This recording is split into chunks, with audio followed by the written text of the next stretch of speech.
Next flip flop is JK flip flop.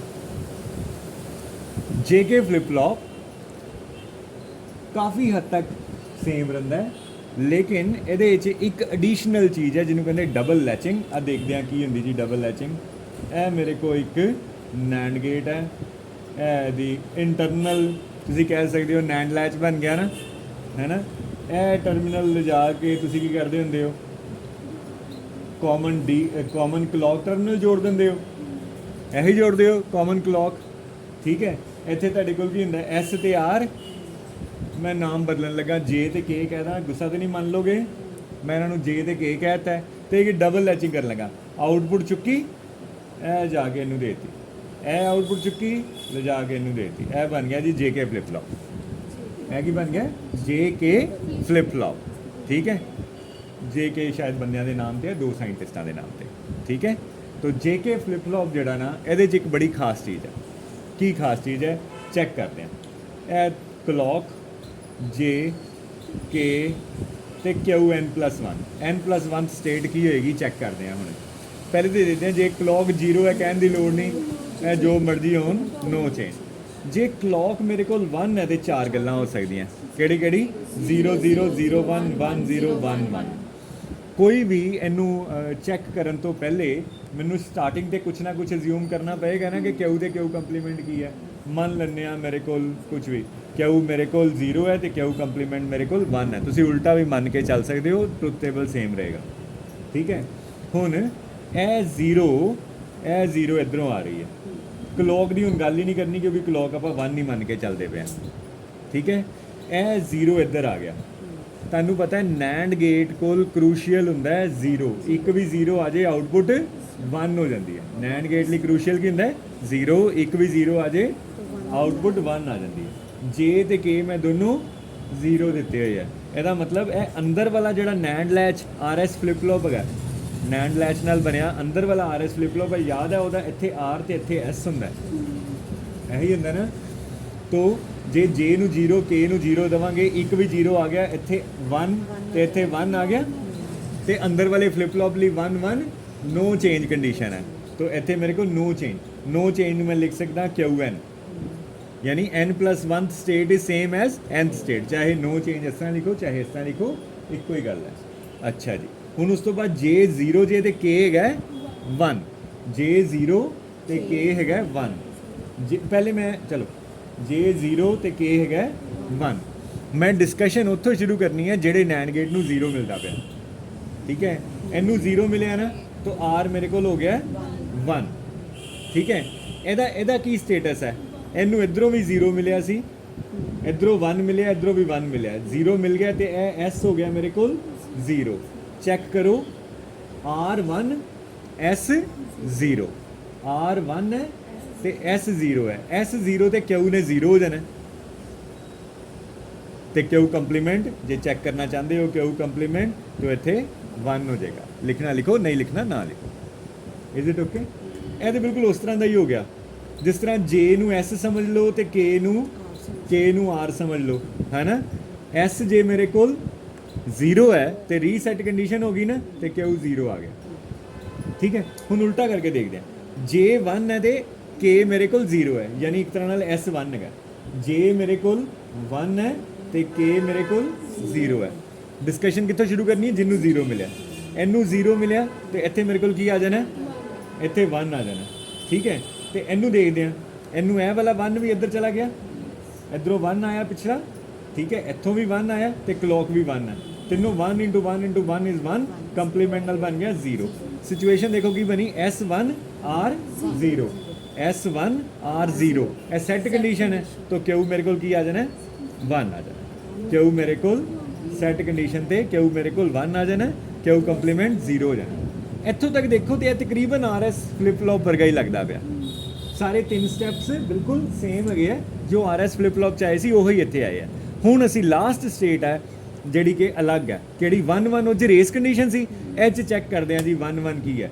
इधरों clock pulses लगातार चली जा रही हैं जी, जे भी 1 के भी 1 क्लॉक भी 1, है ना। हुण तीसरा टर्मिनल देखना पैना की है, इत्थे है मेरे को 1, इत्थे है मेरे को 0। डिस्कशन शुरू करनी है जिथे 0 है, ਇਹ 0 ਇਹਦੇ ਕੋਲ ਚਲਾ ਗਿਆ, ਜੇ ਇੱਕ ਵੀ 0 ਆ ਗਿਆ R1 ਹੋ ਗਿਆ।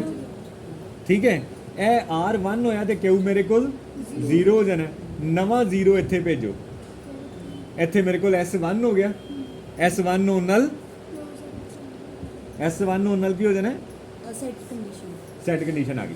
ਹੁਣ ਅਗਲੀ ਪਲਸ ਆਈ, ਅਗਲੀ ਪਲਸ ਆਈ, ਹੁਣ ਮੇਰੇ ਕੋਲ 0 1 ਤੇ ਸੈਟ ਕੰਡੀਸ਼ਨ ਹੋ ਗਿਆ ਨਾ, ਇਹ ਮੇਰੇ ਕੋਲ 1 ਹੈ, ਮੇਰੇ ਕੋਲ 0 ਹੋ ਚੁੱਕਾ। ਠੀਕ ਹੈ, ਹੁਣ ਕੀ ਕਿੰਨੇ ਨੂੰ ਡਿਸਕਸ਼ਨ ਸ਼ੁਰੂ ਹੋਏਗੀ, ਇੱਧਰ ਤੇ ਜੇ ਕੇ ਸੇਮ ਹੀ ਰਹੇ ਹੈ, ਕਲੌਕ 1 ਹੀ ਗਈ ਹੈ, ਅਗਲੀ ਪਲਸ ਆ ਚੁੱਕੀ ਹੈ, ਅਗਲੀ ਪਲਸ ਤੇ 0 ਇਹਨੂੰ ਮਿਲ ਗਿਆ, ਇੱਥੇ ਹੈਗਾ 0, ਇਹ 0 ਜਾਏਗਾ ਤੇ R ਨੂੰ 1 ਨਹੀਂ, ਉਹ ਪਿਛਲਾ 0 ਨਹੀਂ, ਮੈਂ ਲਿਖਣਾ ਭੁੱਲ ਗਿਆ, ਇਹ 1 ਨਹੀਂ ਹੈ 0 ਹੋ ਗਿਆ, ਇੱਥੇ 1 ਹੋ ਚੁੱਕਾ। ਠੀਕ ਹੈ, ਇਹ 0 ਜਾਏਗਾ, ਇਹ 0 ਇਹਦੇ ਕੋਲ ਜਾਏਗਾ ਤੇ S ਨੂੰ 1 ਮਿਲ ਜਾਏਗਾ, ਸੈਟ ਕੰਡੀਸ਼ਨ ਆ ਜਾਏਗੀ। ਅਗਲੀ ਪਲਸ ਆਏਗੀ, ਜੇ ਇਹ 1 ਹੋ ਗਿਆ ਤੇ ਇਹ 0 ਹੋ ਗਿਆ, ਹੁਣ ਇਹ 0 ਇਹਦੇ ਕੋਲ ਜਾਏਗਾ, R ਨੂੰ 1 ਮਿਲ ਜਾਏਗਾ ਤੇ Q 0 ਹੋ ਜਾਏਗਾ, ਇਹ 0 ਹੋ ਜਾਏਗਾ, ਇਹ 1 ਹੋ ਜਾਏਗਾ। तो हर अगली पल्स जो आएगी जो पिछली स्टेट है ਉਹਦਾ उल्ट हो जाना, 0 तो 1 1 तो 0, ਇਹਨੂੰ ਕਹਿੰਦੇ ਆ ਟੌਗਲ ਸਟੇਟ, ਜਾਂ ਫਿਰ ਇਹਨੂੰ ਮੈਂ ਲਿਖ ਸਕਦਾ QN ਦਾ ਕੰਪਲੀਮੈਂਟ। n + 1th ਸਟੇਟ ਕੀ ਹੈ, ਜੋ nth ਸਟੇਟ ਸੀ ਉਹਦਾ ਕੰਪਲੀਮੈਂਟ, ਜੇ ਉਹ 0 ਹੈ ਤੇ 1 1 ਹੈ ਤੇ 0, ਇਹਨੂੰ ਕਹਿੰਦੇ ਕੀ ਹੈ ਟੌਗਲ ਸਟੇਟ। ਠੀਕ ਹੈ, तो JK ਫਲਿਪ ਫਲॉप ਜਿਹੜਾ ਹੈ ਹਰ ਪੋਜ਼ਿਟਿਵ ਪਲਸ ਆਉਣ ਤੇ, ਜੇ ਨੈਗੇਟਿਵਲੀ ਕਲੌਕਡ ਹੈ ਤੇ ਨੈਗੇਟਿਵ ਪਲਸ ਆਉਣ ਤੇ, ਅਦਰਵਾਈਜ਼ ਹਰ ਪੋਜ਼ਿਟਿਵ ਪਲਸ ਆਉਣ ਤੇ JK ਫਲਿਪ ਫਲॉप 1 ਸਟੇਟ 'ਚ ਹਰ ਵਾਰੀ ਟੌਗਲ ਕਰੀ ਜਾਂਦਾ। ਇਹਦੀ ਬੜੀ ਇੰਪੋਰਟੈਂਸ ਹੈ ਜਦੋਂ ਅਸੀਂ ਕਾਊਂਟਰ ਸਰਕਟ ਕਰਨੇ ਆ, ਇਹ ਟੌਗਲ ਸਟੇਟ ਯਾਦ ਰੱਖਣੀ ਹੈ।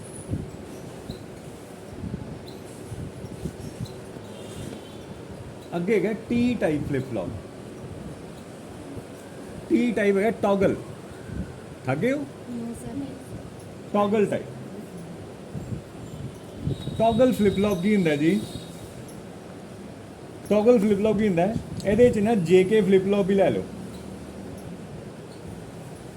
ਤੇ ਦੋਨੋਂ ਟਰਮੀਨਲ ਜੋੜ ਦਿਓ ਤੇ ਉਹਨੂੰ T ਕਹਿ ਦਿਓ, ਬਣ ਗਿਆ ਟੌਗਲ। ਇਹ ਕਲੌਕ ਹੈਗੀ ਹੈ। ਠੀਕ ਹੈ,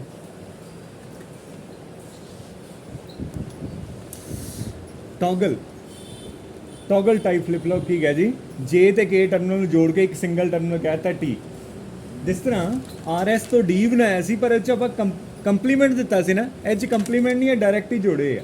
ਇਹਦਾ ਮਤਲਬ ਜਾਂ ਤੇ T 0 ਹੋਏਗਾ, ਜੇ T 0 ਹੋਏਗਾ ਤੇ J ਤੇ K ਦੋਨੋਂ 0 ਹੋਣਗੇ, ਜਾਂ T 1 ਹੋਏਗਾ ਤੇ J ਤੇ K ਦੋਨੋਂ 1 ਹੋਣਗੇ, ਜਾਂ ਤੇ ਨੋ ਚੇਂਜ ਵਾਲੀ ਕੰਡੀਸ਼ਨ ਆਏਗੀ ਜਾਂ ਸਿੱਧੀ ਟੌਗਲ ਵਾਲੀ ਕੰਡੀਸ਼ਨ ਆਏਗੀ। ਠੀਕ ਹੈ ਜੀ, तो ਇਹਦੇ 'ਚ ਕੋਈ ਖਾਸ ਚੀਜ਼ ਹੈ ਨਹੀਂ ਹੈ। ਮੰਨ ਲਓ ਮੈਂ ਕਲੌਕ ਕਹਿਦਾ, T ਕਹਿਦਾ ਤੇ Q ਕਹਿਦਾ, QN + 1 ਸਟੇਟ ਕੀ ਆਣੀ ਜੀ, ਕਲੌਕ 0 ਹੈ ਤੇ ਨੋ ਚੇਂਜ ਹੀ ਰਹਿਣਾ, ਯਾਨੀ ਕਿ QN ਸਟੇਟ ਦੇ ਬਰਾਬਰ ਰਹਿਣਾ। ਤੇ ਜੇ ਕਲੌਕ 1 ਹੈ ਤੇ ਦੋ ਗੱਲਾਂ ਹੋ ਸਕਦੀਆਂ, ਜੇ ਇਹ 0 ਹੈ ਤੇ ਤਾਂ ਵੀ ਇਹਨੇ n ਸਟੇਟ ਰਹਿਣਾ, ਤੇ ਜੇ ਇਹ 1 ਹੈ ਤੇ QN ਕੰਪਲੀਮੈਂਟ ਹੋ ਜਾਣਾ। ਇਹ 'ਚ ਕੁਝ ਖਾਸ ਹੋਰ ਕਰਨ ਵਾਲਾ ਨਹੀਂ ਹੈਗਾ। This is called toggle type flip flop. Next ਅਸੀਂ ਕਰਦੇ ਹਾਂ ਜੀ ਰੇਸ ਅਰਾਊਂਡ ਕੰਡੀਸ਼ਨ। ਬੰਦ ਕਰਦੇ ਹਾਂ, ਨਵਾਂ ਬਣਾ।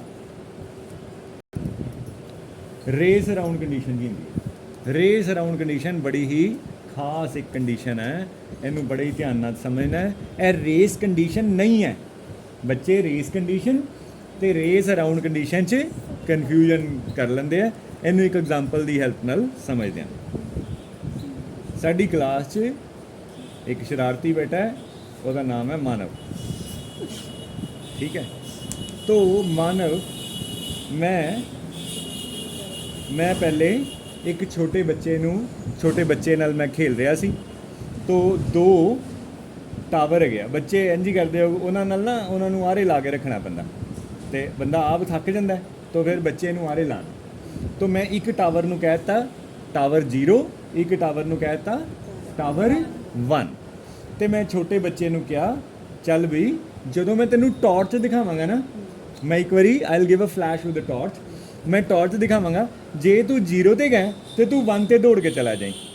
वो 1 ते दौड़ के मेरे वाल बड़ी एक्साइटमेंट नाल देख रहा सी, फिर मैं टॉर्च की फ्लैश दी तो जे वो 1 ते हुंदा ते वो भज के 0 वाल, ओहदी इहो ही खेड है, वो 0 तो 1 वाल जांदा है, 1 तो 0 वाल जांदा। He is running between 2 states 0 and 1, पर कदों जिस भी स्टेट ते हुंदा है, जदों भी मैं उन्होंने फ्लैश दिना ਇੱਕ ਸਿਗਨਲ ਦਿੰਨਾ, ਇੱਕ ਪਲਸ ਦਿੰਨਾ ਤੇ ਉਹ ਆਪਣੀ ਸਟੇਟ ਚੇਂਜ ਕਰਦਾ, 0 ਤੋਂ 1 ਚਲਾ ਜਾਂਦਾ।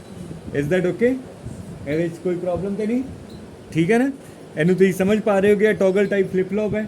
ਜਦੋਂ ਵੀ ਉਹਨੂੰ ਪੋਜ਼ਿਟਿਵ ਪਲਸ ਮਿਲਦੀ ਹੈ ਉਹ 0 ਤੋਂ ਹੈ ਤੇ 1 ਤੇ ਚਲਾ ਜਾਂਦਾ, 1 ਤੇ ਹੈ ਤੇ 0। ਉਹ ਛੋਟਾ ਬੱਚਾ ਕੌਣ ਹੈ? ਕਿਊ ਹੈਗਾ, ਜਿਹੜਾ 0 ਤੋਂ 1 ਲਗਾਤਾਰ ਟੋਗਲ ਕਰਦਾ ਪਿਆ। ਮੈਨੂੰ ਪੈ ਗਿਆ ਕੰਮ, ਮੈਂ ਚਲਾ ਗਿਆ ਤੇ ਮੈਂ ਫੜਾ ਗਿਆ ਟਾਰਚ ਮਾਨਵ ਨੂੰ, ਠੀਕ ਹੈ? ਤੇ ਮਾਨਵ ਹੈਗਾ ਸੀ ਸ਼ਰਾਰਤੀ ਬੱਚਾ, ਤੇ ਮਾਨਵ ਨੇ ਕੀ ਕੀਤਾ, ਟਾਰਚ ਪਕੜ ਕੇ ਨਾ ਠੁੱਚ ਠੁੱਚ ਠੁੱਚ ਠੁੱਚ ਠੁੱਚ ਕਰਨ ਲੱਗ ਪਿਆ, ਠੀਕ ਹੈ? ਨਾਓ ਵਾਟ ਹੈਪਨਸ, ਉਹ ਬੱਚਾ ਜਿਹੜਾ ਨਾ ਉਹਨੂੰ ਅਲਟੀਮੇਟਲੀ ਇੱਕ ਟਾਵਰ ਤੋਂ ਦੂਜੇ ਟਾਵਰ ਤੇ ਜਾਂਦਿਆਂ ਟਾਈਮ ਲੱਗਣਾ ਹੈ ਨਾ, ਟਾਈਮ ਲੱਗਣਾ। ਜੇ ਉਸੇ ਟਾਈਮ ਦੇ ਦੌਰਾਨ ਦੁਬਾਰਾ ਉਹਨੂੰ ਪਲਸ ਮਿਲ ਗਈ ਤੇ ਹਲੇ 1 ਤੇ ਉਹ ਪਹੁੰਚਿਆ ਹੀ ਨਹੀਂ, ਉਹ ਵਾਪਸ ਭੱਜ ਬੰਦਾ ਹੈ। ਹਲੇ ਉਹ 0 ਤੇ ਪਹੁੰਚਿਆ ਹੀ ਨਹੀਂ, ਉਹ ਫੇਰ ਵਾਪਸ ਭੱਜ ਬੰਦਾ ਹੈ। ਪਤਾ ਨਹੀਂ ਪਹੁੰਚਦਾ ਕਿ ਨਹੀਂ ਪਹੁੰਚਦਾ, ਸਾਨੂੰ ਪਤਾ ਹੀ ਨਹੀਂਗਾ। ਹੀ is racing around in between 0 and 1. This is called race around condition. When will race around condition appear in JK flip-flop? In JK flip-flop, race around condition will appear when the pulse time, ਜਿਹੜੀ pulse ਦਾ time ਹੈਗਾ, that is less than the time required by the transistors in the flip-flop to change state. ਉਹਨਾਂ ਨੂੰ state change ਕਰਨ 'ਚ ਭਾਵੇਂ micro seconds ਹੀ ਹੋਣ, time ਤਾਂ ਲੱਗਣਾ ਨਾ। ਉਸ ਟਾਈਮ ਤੋਂ ਵੀ ਜ਼ਿਆਦਾ ਜਲਦੀ ਅਗਰ ਪਲਸਿਸ ਭੇਜਣੀਆਂ ਸ਼ੁਰੂ ਕਰ ਦੋਗੇ ਤੇ ਆਊਟਪੁੱਟ ਪਤਾ ਨਹੀਂ 0 ਤੇ ਹੋਏਗੀ, 1 ਤੇ ਹੋਏਗੀ, ਇਨ ਬਿਟਵੀਨ ਹੋਏਗੀ, we are not sure about it. So the output is racing around in between 0 and 1 and the condition is known as race around condition. ਲੱਗ ਗਿਆ ਪਤਾ?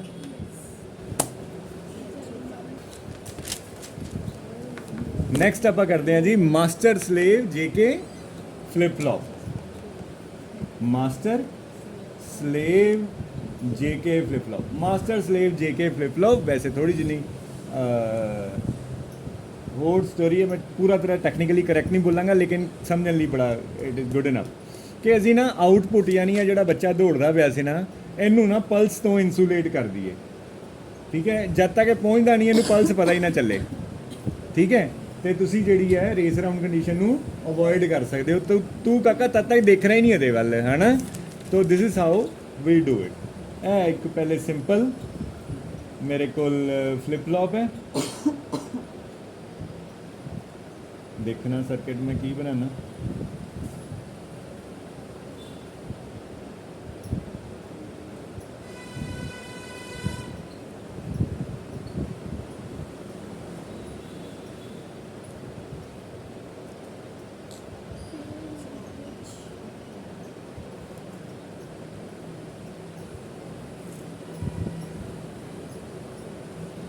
कोई और कलर का पेन है?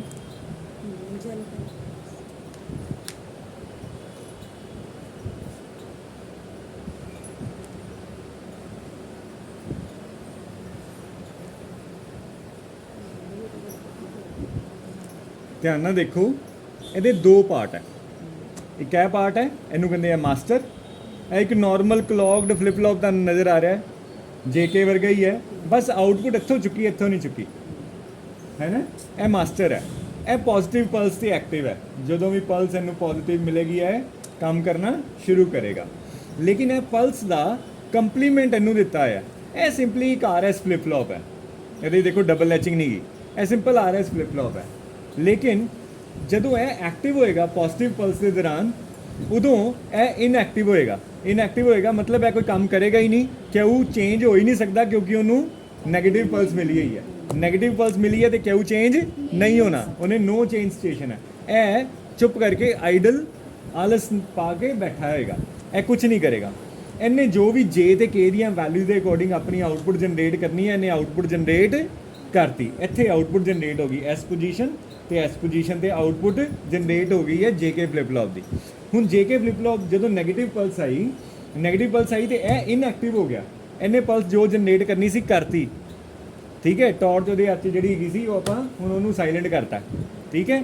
ਤੇ ਹੁਣ ਜੋ ਵੀ ਇਹ ਕਰ ਚੁੱਕਾ ਹੋਇਆ ਪਹਿਲੇ J and K ਨੇ ਜੋ ਆਊਟਪੁੱਟ ਜਨਰੇਟ ਕੀਤੀ ਹੈ, ਉਹ ਅਗਲੇ RS ਫਲਿਪ ਫਲॉप ਕੋ ਜਾ ਰਹੀ ਹੈ, ਕਿਉਂਕਿ ਇੱਥੇ ਨੈਗੇਟਿਵ ਪਲਸ ਹੈ ਤੇ ਨੋਟ ਗੇਟ ਚੋਂ ਨਿਕਲ ਕੇ ਇਹਨੂੰ ਪੋਜ਼ਿਟਿਵ ਪਲਸ ਬਣ ਗਈ। ਇਹ ਵਾਲਾ ਪਾਰਟ ਐਕਟਿਵ ਹੋ ਗਿਆ, ਇਹ ਵਾਲਾ ਪਾਰਟ ਸਲੇਵ ਹੈਗਾ। ਜੋ ਮਾਸਟਰ ਨੇ ਪੋਜ਼ਿਟਿਵ ਪਲਸ ਕਰਤਾ ਸੀ, ਸਲੇਵ ਉਹਨੂੰ ਨੈਗੇਟਿਵ ਪਲਸ ਕਾਪੀ ਕਰਕੇ ਆਊਟਪੁੱਟ ਤੇ ਪਹੁੰਚਾ ਦੇਗਾ। ठीक है जी। तो दोनों जने कभी भी इकट्ठे एक्टिव नहीं हो रहे। पॉजिटिव पल्स से है पिछली आउटपुट ਨਾਲ आउटपुट अपनी जनरेट करेगा, फिर ਇਹ चुप करके बैठ जाएगा तो स्लेव एक्टिव हो जाएगा। स्लेव यदि जो इन्हें पिछले हाफ पल्स से किया है वो आउटपुट यदि इनपुट बन जाएगी तो उन्होंने वो क्यू ते पहुंचा देगा। This is termed as master slave JK flip flop. ਜਿਹੜਾ ਇਹ ਪਾर्ट है this is called master and this part this is called slave and this avoids race around condition. With that we come to the end of flip flops ਜਿਹੜੇ ਆਪਾਂ ਕਰਨੇ ਆ। ਆਪਾਂ ਕਿਹੜੇ ਕਿਹੜੇ ਫਲਿਪ ਫਲॉप ਕੀਤੇ ਹੈ? RS ਫਲਿਪ ਫਲॉप ਕੀਤਾ ਹੈ, JK ਕੀਤਾ ਹੈ, ਟੌਗਲ ਕੀਤਾ ਹੈ, ਮਾਸਟਰ ਸਲੇਵ ਕੀਤਾ ਹੈ, T ਕੀਤਾ ਹੈ ਤੇ ਡਿਲੇ ਵੀ ਕੀਤਾ ਹੈ। ਠੀਕ ਹੈ ਜੀ। ਲੇਕਿਨ ਇਹਨਾਂ ਫਲਿਪ ਫਲॉप्स ਇੱਕ ਮੈਂ ਕਲੌਕ ਜਿਸ ਤਰ੍ਹਾਂ ਐਡ ਕੀਤੀ, ਮੈਂ ਕਲੌਕ ਕਿਸੇ ਵੀ ਫਲਿਪ ਫਲॉप ਨਾਲ ਐਡ ਕਰਦਾ ਉਹਦਾ ਕੰਮ ਉਹੀ ਰਹਿੰਦਾ। ਇਹ ਇੱਕ ਤਰ੍ਹਾਂ ਦੀ ਐਸੈਸਰੀ ਹੋ ਗਈ ਕਿ ਮੈਂ ਸਕੂਟਰ ਖਰੀਦਿਆ ਤੇ ਸਕੂਟਰ ਦੇ ਉੱਤੇ ਮੈਂ ਕੋਈ ਵਧੀਆ ਜਿਹਾ ਸਟicker ਲਾਣਾ ਤੇ ਉਹ ਮੈਂ ਸਕੂਟਰ ਜਿਹੜਾ ਮਰਜ਼ੀ ਹੋਏ ਸਟicker ਮੈਂ ਜਿਹੜੇ ਮਰਜ਼ੀ ਦੇ ਲਾ ਦਾਂ। ਸਟicker ਦਾ ਕੰਮ ਇੰਨਾ ਹੀ ਸੀ ਕਿ ਉਹਦੀ ਕਾਸਮੈਟਿਕ ਬਿਊਟੀਫਿਕੇਸ਼ਨ ਕਰ ਰਿਹਾ ਹੈ ਨਾ, ਜਾਂ ਇੱਕ ਮੈਂ ਕੋਈ ਐਡੀਸ਼ਨਲ ਸਟੈਂਡ ਲਵਾ ਦਾਂ, ਗੱਦੀ ਲਵਾ ਦਾਂ, ਦੈਟ ਇਜ਼ ਐਨ ਐਸੈਸਰੀ। ਉਹ ਕਿਸੇ ਵੀ ਸਕੂਟਰ ਤੇ ਲੱਗੇਗੀ, ਉਹਦਾ ਕੰਮ ਉਹੀ ਹੈ ਜੋ ਪਹਿਲੇ 'ਚ ਸੀ। ਇਸੇ ਤਰ੍ਹਾਂ ਹੀ ਕੁਝ ਐਡੀਸ਼ਨਲ ਲਾਈਨਸ ਵੀ ਹੈਗੀਆਂ ਜਿਸ ਤਰ੍ਹਾਂ pre set and clear lines. ਹੁਣੇ ਮੈਂ ਅਟੈਚ ਕਰਕੇ ਦਿਖਾਣਾ। ਉਹ pre set and clear line ਚਾਹੇ ਮੈਂ RS 'ਚ ਲਗਾਵਾਂ, ਚਾਹੇ ਮੈਂ D 'ਚ ਲਾਵਾਂ, ਚਾਹੇ ਮੈਂ JK 'ਚ ਲਾਵਾਂ, ਚਾਹੇ ਮੈਂ T 'ਚ ਲਾਵਾਂ ਜਾਂ ਕਿਸੇ 'ਚ ਵੀ ਲਾਵਾਂ, ਉਹਨਾਂ ਦਾ ਕੰਮ ਉਹੀ ਰਹੇਗਾ ਜੋ ਮੈਂ ਇੱਥੇ ਕਰਨ ਲੱਗਾ। ਤੇ ਉਹ ਕੰਮ ਕੀ ਹੈ? ਸਰਕਟ 'ਚ ਕਿੰਜ ਕਰਨਾ ਹੈ 1 ਮਿੰਟ 'ਚ ਮੈਂ ਹੁਣੇ ਦੱਸ ਦਿੰਦਾ। ਸਰਕਟ 'ਚ ਕੀ ਕਰਨਾ ਹੈ? ਪ੍ਰੀ ਸੈਟ 0 ਹੋਏਗਾ ਤੇ Q 1 ਹੋ ਜਾਏਗਾ। ਫਿਰ ਆਪਾਂ ਕੁਝ ਨਹੀਂ ਦੇਖਣਾ ਕਲੌਕ ਕਿੰਨੀ ਹੈ, R ਕਿੰਨਾ ਹੈ, S ਕਿੰਨਾ, D ਕਿੰਨਾ, J ਕਿੰਨਾ, K ਕਿੰਨਾ, ਮੈਂ ਨਹੀਂ ਪੁੱਛਣਾ ਉਹਦੇ ਕੋਲੋਂ। ਜੇ ਪ੍ਰੀ ਸੈਟ 0 ਆ ਗਿਆ ਤੇ Q 1 ਹੋ ਜਾਣਾ, ਤੇ ਕਲੀਅਰ 0 ਆ ਗਿਆ ਤੇ Q 0 ਹੋ ਜਾਣਾ। ਠੀਕ ਹੈ। ਮੋਸਟ ਹਾਈ ਪ੍ਰਾਇੋਰਿਟੀ ਲਾਈਨਸ ਬਣ ਗਈਆਂ। ਇਹਨਾਂ ਦੇ ਉੱਤੇ ਹੋਰ ਕਿਸੇ ਦਾ ਫਿਰ ਬਾਕੀਆਂ ਤੇ ਡੋਂਟ ਕੇਅਰ ਹੋ ਜਾਣਾ। We don't care what the values of the other inputs are. ਜੇ ਪ੍ਰੀ ਸੈਟ 0 ਹੈ ਬਿਨਾਂ ਦੇਖੇ ਉਸੇ ਵੇਲੇ Q 1 ਤੇ ਜੇ ਕਲੀਅਰ 0 ਹੈ ਤੇ ਉਸੇ ਵੇਲੇ Q 0। ਇਹ ਪ੍ਰੀਸੈਟ ਤੇ ਕਲੀਅਰ ਲਾਈਨ ਜਦੋਂ ਪ੍ਰੀਸੈਟ 0 ਹੁੰਦੀ ਹੈ ਉਦੋਂ Q 1 ਹੁੰਦਾ ਹੈ, ਯਾਨੀ ਕਿ ਜਦੋਂ ਲੋ ਹੁੰਦੀ ਹੈ ਉਦੋਂ Q 1 ਹੁੰਦਾ ਹੈ। ਇਹਨਾਂ ਨੂੰ ਕਹਿੰਦੇ ਆ ਲੋ ਐਕਟਿਵ। ਜੇ ਅਸੀਂ NAND ਲੈਚ ਯੂਜ਼ ਕਰਦੇ ਪਏ ਹਾਂ ਤੇ ਇਹ ਲਾਈਨਾਂ ਲੋ ਐਕਟਿਵ ਰਹਿਣੀਆਂ, ਤੇ ਜੇ ਅਸੀਂ NOR ਲੈਚ ਵਰਤੀਏ ਜਿਹੜੇ ਕਿ ਆਪਾਂ ਨਹੀਂ ਵਰਤਦੇ ਪਏ ਤੇ ਫਿਰ ਇਹ ਹਾਈ ਐਕਟਿਵ ਹੋ ਜਾਂਦੀਆਂ। ਠੀਕ ਹੈ। ਤਾਂ ਸਾਡੇ ਕੇਸ 'ਚ ਕਿਉਂਕਿ ਅਸੀਂ ਇਹ NAND ਲੈਚ ਵਰਤਦੇ ਪਏ ਹਾਂ, ਇਹ ਹਮੇਸ਼ਾ ਤੇ ਹਮੇਸ਼ਾ ਲੋ ਐਕਟਿਵ ਹੀ ਰਹਿਣਗੀਆਂ। Let us C pre set and clear line ਕਿਸ ਤਰ੍ਹਾਂ ਅਟੈਚ ਕਰ ਸਕਦੇ ਹਾਂ। ਮੰਨ ਲਓ ਮੇਰੇ ਕੋਲ ਕੋਈ ਵੀ RS ਫਲਿਪ ਫਲॉप ਲੈ ਲੈਂਦੇ। ਠੀਕ ਹੈ। ਲੈਚਿੰਗ ਕਰਤੀ, ਇੱਥੇ ਲੈ ਲਿਆ, ਇੱਥੇ ਕਲੌਕਿੰਗ, ਇਹ ਕਲੌਕ ਜੋੜਤੀ, ਇਹ ਲਓ ਜੀ, ਇਹ ਮੇਰੇ ਕੋ S ਹੈ, ਇਹ ਮੇਰੇ ਕੋ R ਹੈ, ਇਹ ਮੇਰੇ ਕੋ ਕਲੌਕ ਹੈ। ਇਹ ਨੋਰਮਲ RS ਫਲਿਪ ਫਲॉप ਹੋ ਗਿਆ Q ਕੰਪਲੀਮੈਂਟ। ਹੁਣ ਇੱਕ ਲਾਈਨ ਇੱਥੋਂ ਡਾਇਰੈਕਟ ਇੱਥੇ ਮੈਂ ਲਿਖਾਂਗਾ ਪ੍ਰੀ ਸੈਟ ਤੇ ਇਹਦੇ ਉੱਤੇ ਬਾਰ ਵੀ ਪਾਵਾਂਗਾ। ਬਾਰ ਪਾਉਣ ਦਾ ਮਤਲਬ ਹੀ ਹੈ ਕਿ ਇਹ ਲੋ ਐਕਟਿਵ ਹੈ। ਠੀਕ ਹੈ। ਜਦੋਂ ਹੀ ਮੈਂ ਪ੍ਰੀ ਸੈਟ ਨੂੰ 0 ਕਰਨਾ ਨਾ, ਇਸ NAND ਗੇਟ ਨੂੰ ਇੱਕ ਵੀ 0 ਮਿਲ ਗਿਆ ਤੇ ਇਹਦੀ ਆਊਟਪੁੱਟ 1 ਹੋ ਜਾਣੀ ਹੈ ਨਾ। ਤੋ ਜਦੋਂ ਹੀ ਇਹ 0 ਕਰਾਂਗਾ ਫਿਰ ਨਹੀਂ ਆਪਾਂ ਪੁੱਛਣਾ ਪਿੱਛੋਂ ਕੀ ਆਇਆ, S ਤੋਂ ਕੀ ਆਇਆ। ਇਸ NAND ਗੇਟ ਨੂੰ ਤੇ 0 ਮਿਲ ਗਿਆ ਨਾ ਤੋ ਆਊਟਪੁੱਟ 1 ਹੈ। ਇਸੇ ਤਰ੍ਹਾਂ ਇਹਦੇ ਨਾਲ ਮੈਂ ਐਡ ਕਰਾਂਗਾ ਕਲੀਅਰ ਨੂੰ, ਮੈਂ ਲਿਖਾਂਗਾ CLR, ਉੱਤੇ ਬਾਰ ਪਾਈ ਹੈ ਮਤਲਬ ਲੋ ਐਕਟਿਵ ਹੈ। ਜੇ ਕਿਤੇ ਮੈਂ ਇਹਨੂੰ 0 ਕਰਤਾ ਤੇ ਨਾਲ ਹੀ ਇੱਥੇ 1 ਹੋ ਜਾਣਾ। ਜੇ Q ਕੰਪਲੀਮੈਂਟ 1 ਹੋ ਗਿਆ ਤਾਂ ਮਤਲਬ Q 0 ਹੋ ਜਾਣਾ। ਪਰ ਓਬਵੀਅਸਲੀ ਤੁਸੀਂ ਸਿਆਣੇ ਹੋ, ਇਹਨਾਂ ਦੋਨਾਂ ਨੂੰ ਇਕੱਠੇ ਦੁਬਾਰਾ 0 ਨਹੀਂ ਕਰਨਾ ਕਿਉਂਕਿ ਇਕੱਠੇ 0 ਕਰਤਾ ਤੇ ਰੇਸ ਕੰਡੀਸ਼ਨ ਆ ਗਈ।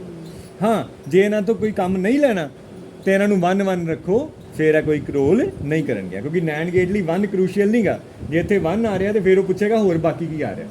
ਫਿਰ ਬਾਕੀ ਮੰਨ ਲਓ ਇਹੀ RS ਫਲਿਪ ਫਲॉप ਹੈ, ਪਰ ਮੈਂ ਇਹਦਾ ਚਲੋ ਹੋਰ ਇਹਨੂੰ ਐਡ ਕਰ ਲਈ। ਇਹਦੇ 'ਚ ਕਪੈਸਿਟਰ ਤੇ ਰਜਿਸਟਰ ਲਾਤੀ, ਇਹ ਬਣ ਗਿਆ clocked RS flip flop with edge triggering with preset and clear line।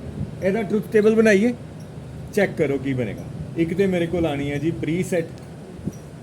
Preset line, ਇੱਕ ਮੇਰੇ ਕੋਲ ਆਣੀ ਕਲੀਅਰ ਲਾਈਨ, ਇੱਕ ਮੇਰੇ ਕੋਲ ਆਣੀ ਹੈ ਕਲੌਕ। ਫਿਰ ਮੈਂ ਦੇਖਣਾ R ਕੀ ਹੈ, S ਕੀ ਹੈ ਤੇ ਫਿਰ ਮੈਂ ਦੱਸਣਾ Q ਕੀ ਹੈ ਨਾ। ਅਗਰ ਮੇਰੇ ਕੋਲ ਪ੍ਰੀਸੈਟ ਤੇ ਕਲੀਅਰ ਲਾਈਨਾਂ ਦੋਨੋਂ 0 ਹੋ ਗਈਆਂ, ਕਲੌਕ ਕੀ ਹੈ, RS ਕੀ ਹੈ ਮੈਨੂੰ ਨਹੀਂ ਪਤਾ, ਮੇਰੇ ਲਈ ਰੇਸ ਕੰਡੀਸ਼ਨ ਆਓ। ਕਿਉਂਕਿ ਦੋਨਾਂ ਨੂੰ ਇਕੱਠੇ ਕਦੀ 0 ਨਹੀਂ ਕਰਨਾ ਹੈ ਨਾ। ਜੇ ਮੈਂ ਪ੍ਰੀਸੈਟ ਨੂੰ 0 ਤੇ ਕਲੀਅਰ ਨੂੰ 1 ਕੀਤਾ ਹੈ, ਪ੍ਰੀਸੈਟ 0 ਹੈ, ਮੈਂ ਨਹੀਂ ਪੁੱਛਣਾ ਕਲੌਕ ਕੀ ਹੈ। ਜੇ ਪ੍ਰੀਸੈਟ 0 ਹੈ ਤੇ ਕਿਊ ਮੇਰੇ ਕੋਲ 1 ਆ ਜਾਣਾ। ਜੇ ਪ੍ਰੀਸੈਟ 1 ਤੇ ਕਲੀਅਰ 0 ਹੈ, ਕਲੌਕ RS ਮੈਟਰ ਨਹੀਂ ਕਰਦੇ, ਕਲੀਅਰ ਕਿਊ ਮੇਰੇ ਕੋਲ 0 ਹੈ। ਹਾਂ, ਜੇ ਪ੍ਰੀਸੈਟ ਤੇ ਕਲੀਅਰ 1 ਹੈ ਫਿਰ 4 ਗੱਲਾਂ ਹੋ ਸਕਦੀਆਂ, ਦੇਖ ਲੈਂਦੇ ਆ, ਜਾਂ ਇਸ ਤੋਂ ਵੀ ਜ਼ਿਆਦਾ। ਫਿਰ ਆਪਾਂ ਪੁੱਛਾਂਗੇ ਕਲੌਕ ਕੀ ਹੈ। ਜੇ ਕਲੌਕ ਮੇਰੇ ਕੋਲ 0 ਹੈ, RS ਜੋ ਮਰਜ਼ੀ ਹੋ ਜਾਣ, ਨੋ ਚੇਂਜ। ਕਲੌਕ 1 ਹੈ ਕਿਉਂਕਿ ਐਜ ਟ੍ਰਿਗਰਿੰਗ ਹੈ ਨਾ, 1 ਤੇ ਵੀ ਨਹੀਂ ਕੁਝ ਕਰਨਾ ਉਹਨੇ, ਨੋ ਚੇਂਜ। ਕਲੌਕ ਦਾ ਫਾਲਿੰਗ ਐਜ ਹੈ, ਫਿਰ ਵੀ ਨਹੀਂ ਇਹਨੇ ਪੁੱਛਣਾ, ਨੋ ਚੇਂਜ। ਹਾਂ, ਕਲੌਕ ਦਾ ਰਾਈਜ਼ਿੰਗ ਐਜ ਹੈ ਤੇ 4 ਗੱਲਾਂ ਹੋ ਸਕਦੀਆਂ। ਕਿਹੜੀਆਂ ਕਿਹੜੀਆਂ 4 ਗੱਲਾਂ ਹੋ ਸਕਦੀਆਂ? 0 0 0 1 1 0 1 1। ਤੋ 0 0 ਤੇ ਨੋ ਚੇਂਜ ਹੁੰਦਾ ਹੈ। 0 1 ਸੈੱਟ ਨੂੰ 1 ਮਿਲ ਗਿਆ, ਕਿਊ 1 ਹੋਣਾ ਹੈ। ਰੀਸੈਟ ਨੂੰ 1 ਮਿਲ ਗਿਆ, ਕਿਊ 0 ਹੋ ਜਾਣਾ ਹੈ। ਤੇ 1 1 ਰੇਸ ਕੰਡੀਸ਼ਨ ਹੈ। ਅਸਲੀ ਜਿਹੜਾ ਫਲਿਪ ਫਲੌਪ ਸੀ ਉਹਦਾ ਟਰੁਥ ਟੇਬਲ ਇਹੋ ਹੀ ਸੀ, 0 0 0 1 1 0 ਤੇ 1 1 ਤੇ, ਹੈ ਨਾ। ਬਾਕੀ ਸਾਰੀਆਂ ਅਸੈਸਰੀਜ਼ ਐਡ ਕਰਨ ਨਾਲ ਹੋ ਸਕਦਾ। ਤੋ ਪ੍ਰੀਸੈਟ ਤੇ ਕਲੀਅਰ ਲਾਈਨ ਤੁਸੀਂ ਡੀ ਨਾ ਜੋੜੋ, ਤੁਸੀਂ JK ਨਾ ਜੋੜੋ, ਇਹਨਾਂ ਦਾ ਰੋਲ ਇਹੋ ਹੀ ਰਹੇਗਾ। ਡਨ? ਕੋਈ ਡਾਊਟ? That's all.